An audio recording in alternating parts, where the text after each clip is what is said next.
Hello, everybody, and welcome to another episode of the Couch Warrior podcast. I'm your host, Mike, as usual, and today we're going to be breaking down LFA 145. So I'm making sure that I am unmuted, unlike last week, where I went 20 minutes going over LFA 144 for this Friday, and then I found out that I was on mute and had to retape the whole thing. That was horrible. But I see now I am not on mute. If I am, someone please let me know in the chat. I know we have one live viewer right now. Thank you to anyone tuning in now. Thank you to anyone tuning in later. This card is not until next week. This is LFA 145. Tonight we have 144. And next week it'll be LFA 145 on Friday, the day before the huge UFC 280 card. And then I'm going live right after this show at 2 p.m. to break down the fights that are going to be that Sunday, which are the Road to UFC fights. Super exciting. 2 cards. Should be a lot of fun. I'm really hyped to break that card down. In terms of this card, you guys will see. There's like 10 fights, and I would say there's only like 4 or 5 where there's enough information to make a bet. Everything else is pretty terrible. There's not – a lot of these fighters don't have videos you can access. Some of them are just terrible videos or you can't see anything. Sometimes there are videos, but they're all very old. So I'm going to let you guys know when we're in those spots, and I'll let you guys know when we do have enough information to maybe make a play. Remember, the odds are not out yet, so we're ahead of the game here. Anything we like, we're going to write down. We're going to wait for the odds to come out, and once they do, we're going to make our plays if the odds fit what we're looking for. I post all my plays on my Twitter at Couch Warrior Pod as soon as I make them, so make sure to be following me there. Make sure to subscribe to the channel so you always know when we have stuff going on, and it helps me out big time. So enough chit chat. I'm going to try to go through this card quick because, like I said, a lot of these spots don't have enough information for us to work with. So for this very first fight, we've got Kevin Messer versus Santos Verdinez. This fight's at bantamweight. Messer is 1-0, undefeated as a pro. He's 27 years old. He's 6 feet tall, so as a bantamweight, that is a very tall guy. And I've got him training out of Unified Martial Arts. On the other side, you've got Verdinez. He's not I guess you could say he's undefeated as a pro because he hasn't had any pro fights. This is his pro debut. He's 27 years old, 5'6", so he's given up, 4 inches in height. He's training out of, I believe, Warriors Cove is correct. And look, like I just said, this is one of those fights where there's not enough information to make a play. There's a decent enough amount of amateur tape on Verdinez, but there's also almost nothing on Messer. There's very little information. What I can tell you guys is it seems like this is a setup fight. It seems like it's a setup fight for Messer. He's the one who seems to have more potential. His striking seems a bit loopy, but Verdinez not much to write home about in the striking either. Neither of these guys is really striking much. Messer, he holds a high guard, so he's pretty good at least at staying defensive. And like I mentioned earlier, he's much taller. The one thing I will say, I have this in my notes. I forgot to mention it. It says he's 6 feet tall on Tapology. But if you go look on his cage aggression fight, they had him at 5'9", which made a lot more sense because if you compared him to his opponent who was 5'9". So that would mean he's not that much taller here, only 3 inches taller still. But like I said, there's just not enough information. The one thing I'd also note is Verdinez does have bad takedown defense. He gave up his back trying to escape in the Reichman fight. So, yeah, I mean, if I had to pick someone, it would be Messer. It seems like LFA is trying to set him up, but way too little information, and we're going to move on. Real quick in the chat, we've got KCS PS5 controller. Thank you for tuning in. Let's see. Oh my God, another guy on YouTube who's helping the books get their prices right and making previews for events without odds.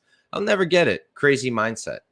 Not really sure what there isn't to get. I'm preparing me and anyone else willing to watch the show to place bets before the lines come out. So when the lines come out, we can hit them. Mr. X coming in. I agree with PS5. Ideally, put these videos out after the odds come out. The bookies will start watching these and our edge will be gone.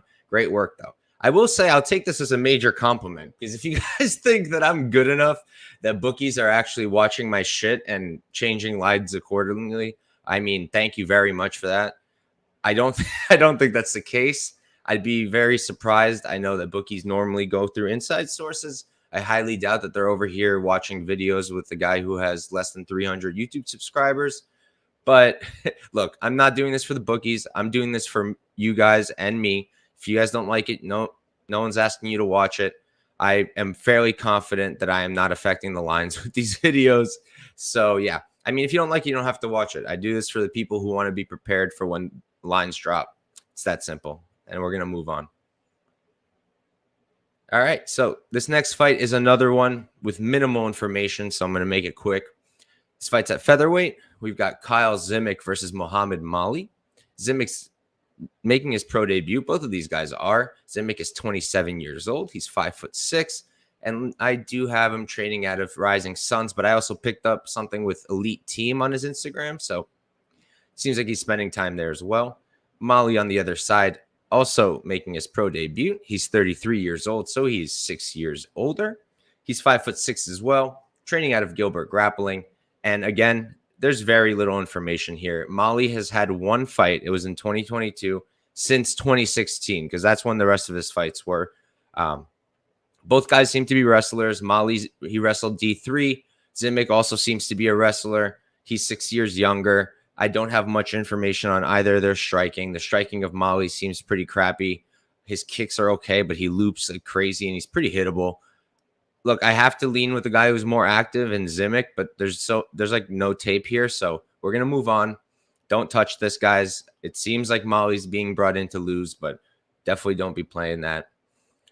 Next up, we've got Rachel Martinez versus Diamond Long. Rachel Martinez, I keep doing this by habit. She's making her pro debut. I'm not used to breaking down people making their pro debut, so she's making her pro debut. 31 years old, 5'2", training out of Midwest Training Center. Let me double check that.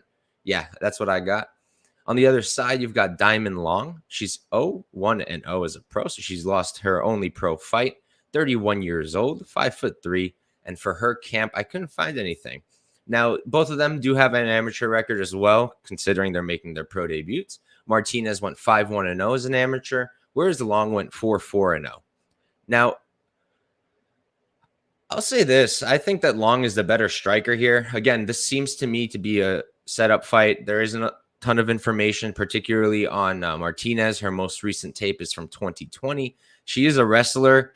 You have to assume, because like, you look at that 2020 fight against Miki, and she's literally wearing a singlet in the octagon, which I haven't seen before. So definitely a wrestler. She uses it. She grapples pretty well. She likes her trips. Her double leg is pretty good. The top control seems a little bit weak, but her transitions are all right. But again, she's doing this against terrible competition. In terms of her striking, she's got a nice body kick, but everything with the hands is all right. Everything's kind of sloppy. I don't love Martinez. I do think she's going to be one of these huge favorites that LFA often has on their cards, especially when it comes to the women's fights. I'm not going to play it. The takedown defense of Long, which is going to be the important thing here, looked okay, but she did get taken down by Alexa Culp. So because of that, I'm not going to be playing this. Martinez, I expect to be a huge favorite. Long, I think, will have the better striking. So, I mean, if I get Long at like plus 1,000 or something stupid, I'll throw like a quarter unit on it because I do think her striking's better. And if we're on the feet, I think she can grind out a disgusting win. So the lean, I guess, is going to be Martinez, but can't do anything with this information. All right, moving on. So like I said, there's a lot of fights where there's very little info, so we can't do much. So I'm doing my best to fly through those so we can get to the ones that are important. So for this one, we've got Cody Linne versus Payton Brezinski. Linne is 3-1-0. He's 22 years old, super young guy, 5'6", and I do believe he trains out of Rothwell MMA. Actually, no, I have Valley Flow Striking VFS Academy. But I do know that he is close with Ben Rothwell. Brezinski on the other side is 4-2-0. He's 29 years old, 5'6" as well. We got a reach for him. It's about 66-inch reach, and he's training out of Team Cologne MMA. So again, way too little information. There's almost zero tape on Linne. It seems like they want Linne to win this one. Brezinski does have one submission loss. He's got 4 sub wins of his own, all rear naked chokes. His wrestling's actually pretty good, Brezinski. I don't like the striking. He loops a ton.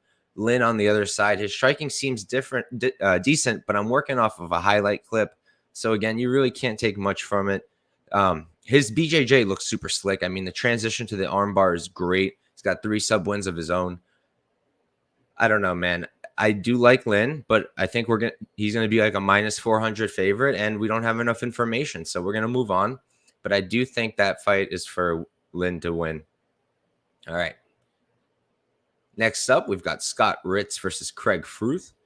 This fight's at welterweight, and we've got Writz, who's 5-2-0, 29 years old, 6 feet tall, and he's training out of Rising Sun MMA. Let me double check that. Yes, that's what I got. Fruth on the other side is 9-5-0, 32 years old, so he is 3 years older. He's 5'10", so he's 2 inches shorter, and I got him also training out of Team Cologne. So for this one, again, sorry to be a broken record. This is I think this is the last one before we finally have enough information to break down the fights properly. So for this one, they gave us 2 guys who are very similar, honestly. Again, very little tape, particularly on Writz. From the tape that there is on Writz, he looks actually pretty good. Like, his grappling looks really solid. The wrestling looks really good. The transitions are there. 2 submission wins on his record, 1 submission loss. In terms of the striking, he throws a bunch of leg kicks, but he's not really leading with his hands all that much. I'd say the striking is kind of limited. Now, Fruth is extremely similar to him, the way he fights, also likes to wrestle. He's got good wrestling. His own takedown defense is solid. He's got 6 submission wins. He's been subbed twice himself. And his striking, I would say, slightly better. The combinations look pretty good. Better output. I just like what he does with his hands better. Both guys have a decent amateur record. Writz 7-1-0. Fruth 4-0, undefeated as an amateur. So, look, again, like I said, too little information. But if I had to pick, I'm leaning Fruth because he's more experienced. He seems to have fought the better guys. And we've only seen one of their takedown defenses tested, and that was Fruth. And it looked pretty good. So I do think he can win this. I do think he's got the better striking. But you can't play this, guys. You can't play it. There's not enough info. So we're going to move on to a fight that we do have information on, finally. So let me pull it up.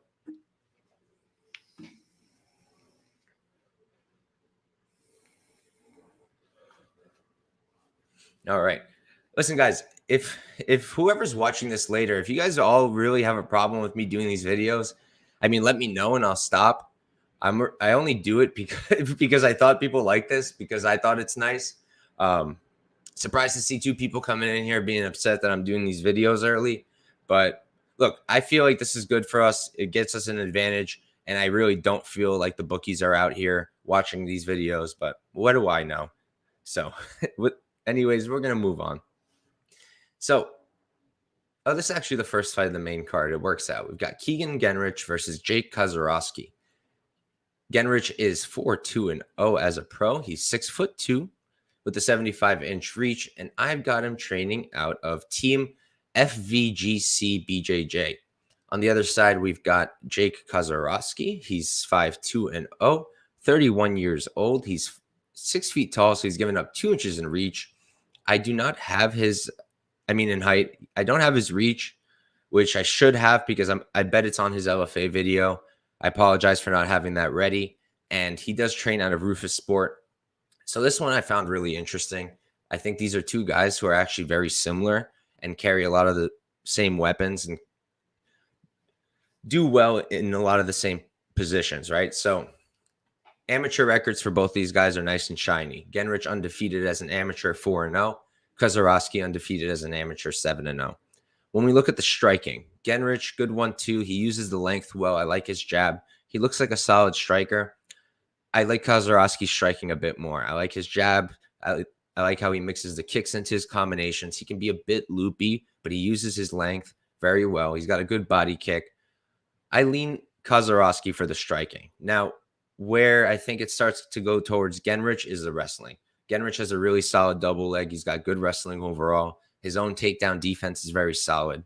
Whereas Kozorosky, it's kind of hard to get a read, right? Because he fought Lucas Clay. That was his most recent loss, I believe.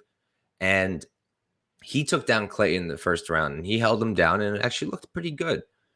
But then Clay took him down fairly easily, and that's where he ended up getting finished. I think that Gennrich here can also take him down. I think Gennrich can possibly finish him on the ground. His submission game is like pretty good, honestly. The figure 4 on the back is clean. Like, he was riding this guy's back. I believe it was his second to last fight, if I remember correctly. But yeah, I went into this fight. I was thinking Kozorosky because I did remember his striking, and I kind of remembered Gennrich not having the best striking game. After running the tape, I'm now leaning Gennrich.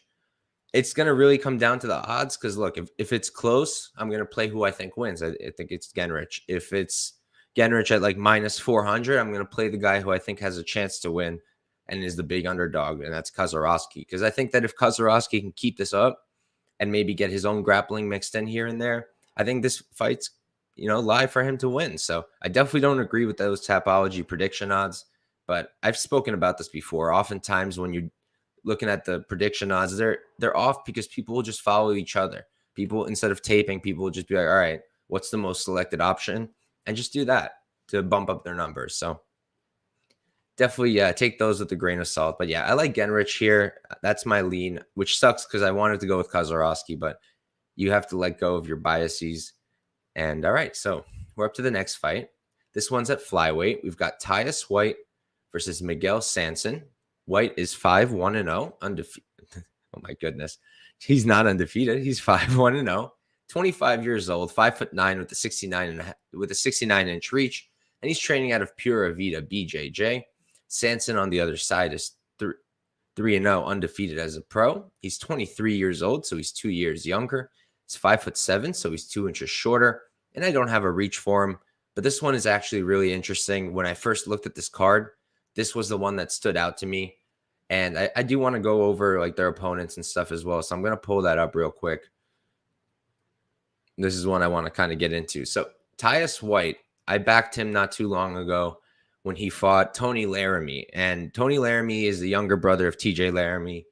And Tony's good, man. Tony's small. That's why I kind of doubted him and wanted to fade him. He's like 5'2" or something with a terrible reach, but he showed how good he was. He was able to close the distance on White, able to land on him.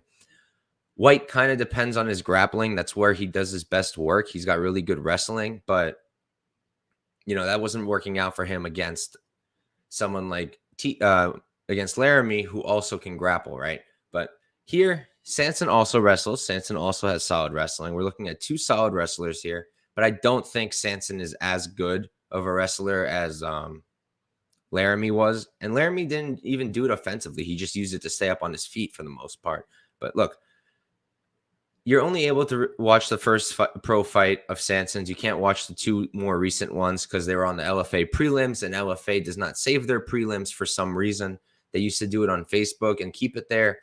The older ones are still there. I don't know why they stopped, which is annoying, right? It means we have limited information on Sanson. But look, in terms of the striking, both guys are fairly limited. I don't love Sanson's striking. I think it's kind of low output. The leg kicks are all right. The combos are good when he's letting them go, but he's not really letting them go all too often. His only knockout win comes by the guy getting a shoulder injury. Again, I can't watch that fight, so I don't know if he caused it.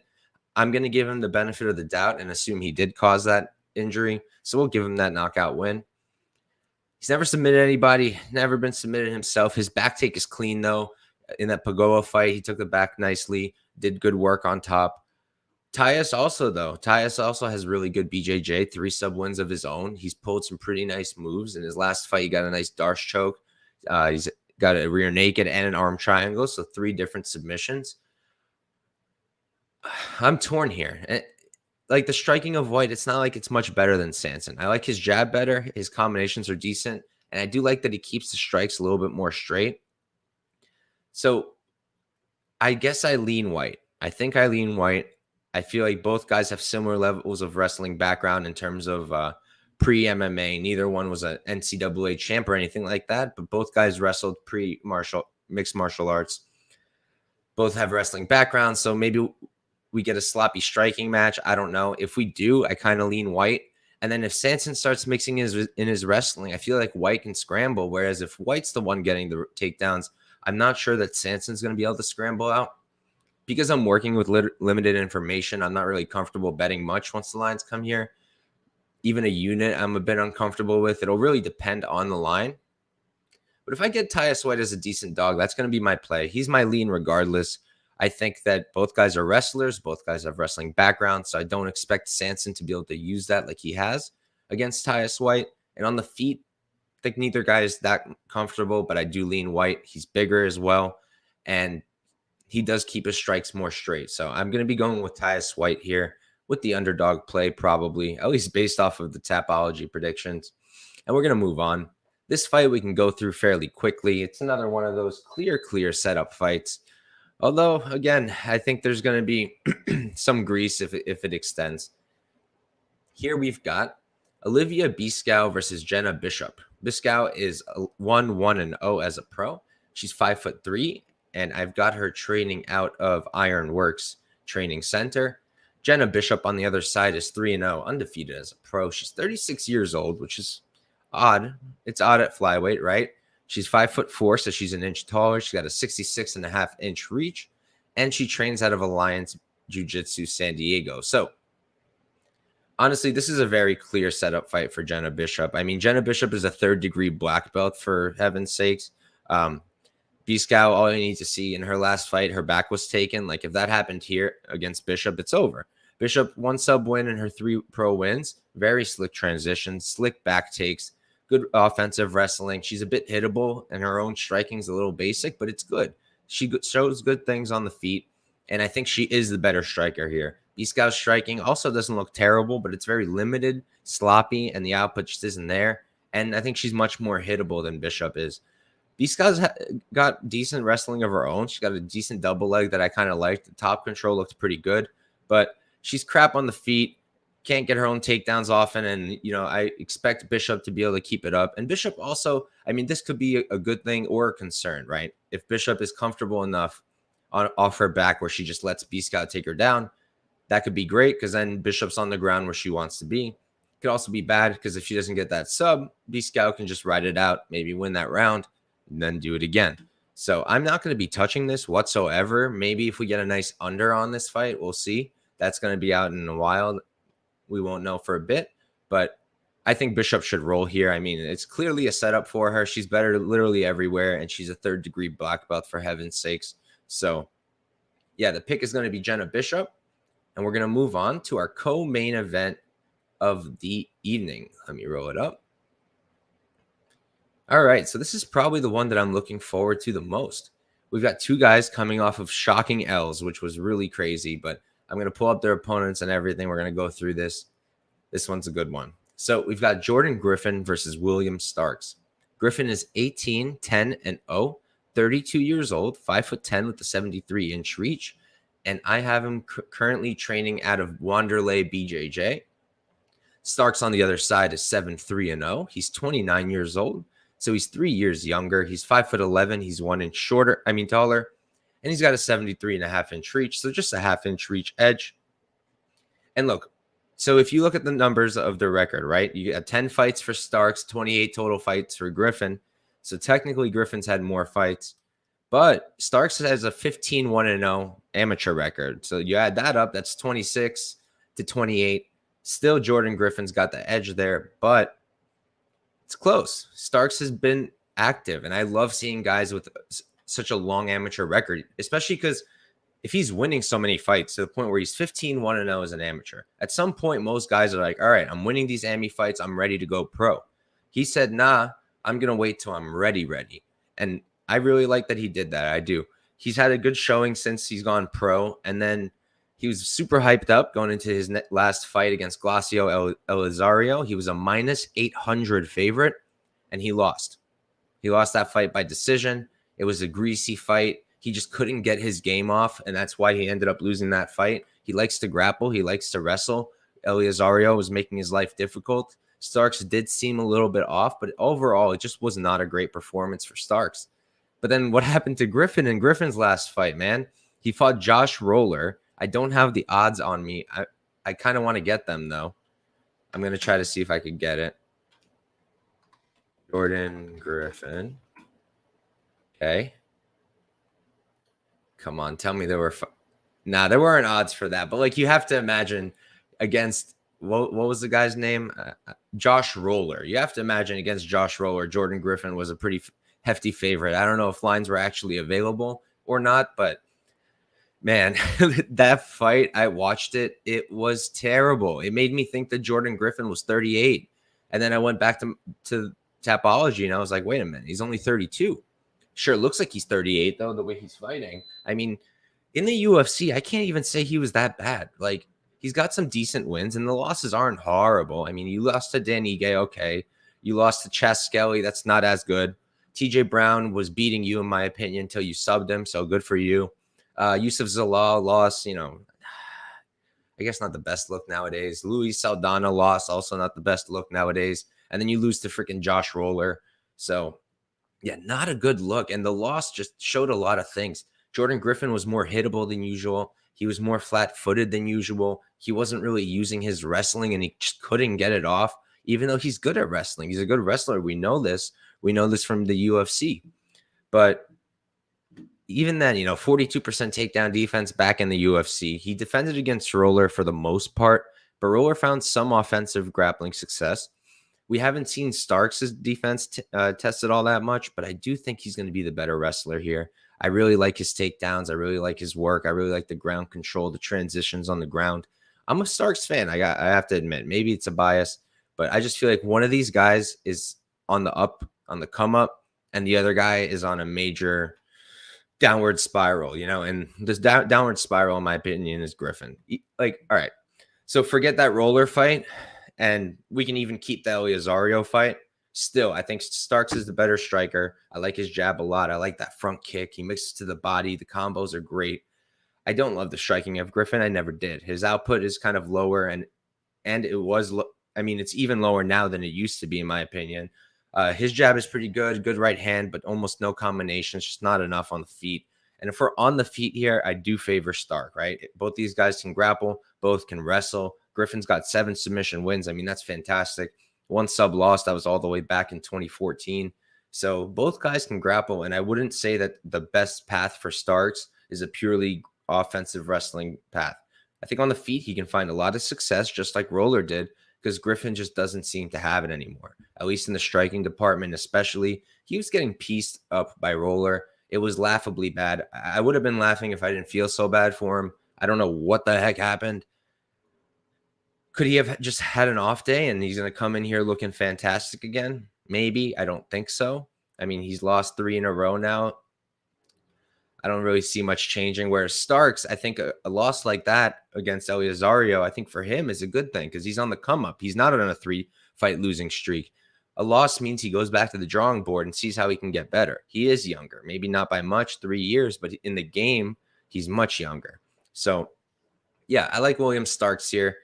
It's hard for me to get a read of where the line's going to open. I can't really predict it. I think minus 175, minus 200 Starks that open makes a little bit of sense to me.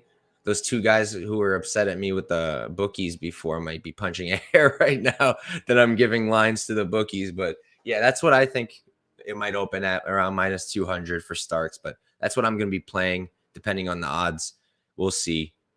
Don't want to lay chalk, but again, I don't really see Griffin winning that fight. So we're going to move on to the last fight of the night, the main event. There's very little info here on our guy, Jesse Murray. So this is going to be a quick one. Looks like we're going to finish the show in just around a half hour, which is great.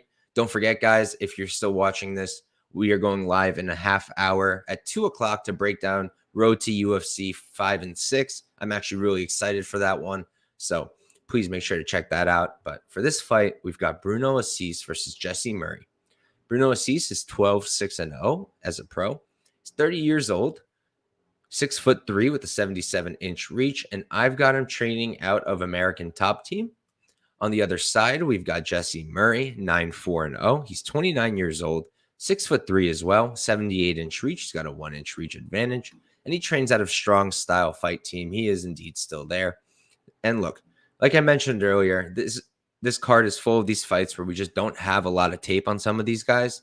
And Murray, there's almost nothing. Other than the Barallo fight, I could only find his 2020 fight against Hailey, where he looked pretty good against a terrible opponent. I kind of like the striking of Murray, but not too much. He can get a bit loopy, but when it's straight down the pipe, it's great. His wrestling is pretty good. He did get taken down fairly easily in his 2020 fight in the second round. He's got 3 sub wins, 0 sub losses of his own. But him getting taken down kind of made me start leaning to Assis, right? Because I kind of like Assis. He's been around for a while now in the regional scene. I'll pull up his record. His last fight in the LFA was against Ozzy Diaz. He got knocked out, but up until that point, it was a fairly close fight. I think the issue with it was that Assis was standing with a guy like Diaz who has hands and power, and he kind of holds his chin up is what I noticed. Assis kind of holds his chin up, and I mean, the 5 knockout losses is going to back that claim up. Murray, though, also has 4 knockout losses. Take that as you may. I just think that the striking is close. Also, that win over Jalen Fuller is pretty impressive to me on the part of Bruno Assis. Just wanted to mention that one too. So yeah, I think Bruno Assis has the better wins. In terms of losses, I guess I still go Bruno Assis, although Murray has that loss to Barallo. And I just think that Assis can mix in the grappling here, and I kind of think he can sub Murray. I do. He's a BJJ black belt. He's a judo black belt. He's a karate black belt. Fought, beaten, and lost to the better competition, more weapons. And I just think that if he's uncomfortable on the feet, where I think it's going to be close, I think he can take it to the ground. And I'm fairly confident that he can finish on the ground. If I get a sub play that's available to me on Bet Online later, that might be a look I'd take. So I do like Bruno Assis here. And that's a card. That's it. That's the entire LFA 145 card. A lot of the fights, I'm sorry, there's just not enough info. So I tried to give you guys what I knew so you guys can maybe check it out yourselves or decide to skip it. And then the ones that did have info, I tried to go over them. I hope you guys enjoyed. I apologize to those who are upset that I may be informing the bookies on how to make these lines. And yeah, thank you guys. Make sure to tune in a half hour. I'm going to be breaking down Road to UFC. And have a good one, everybody.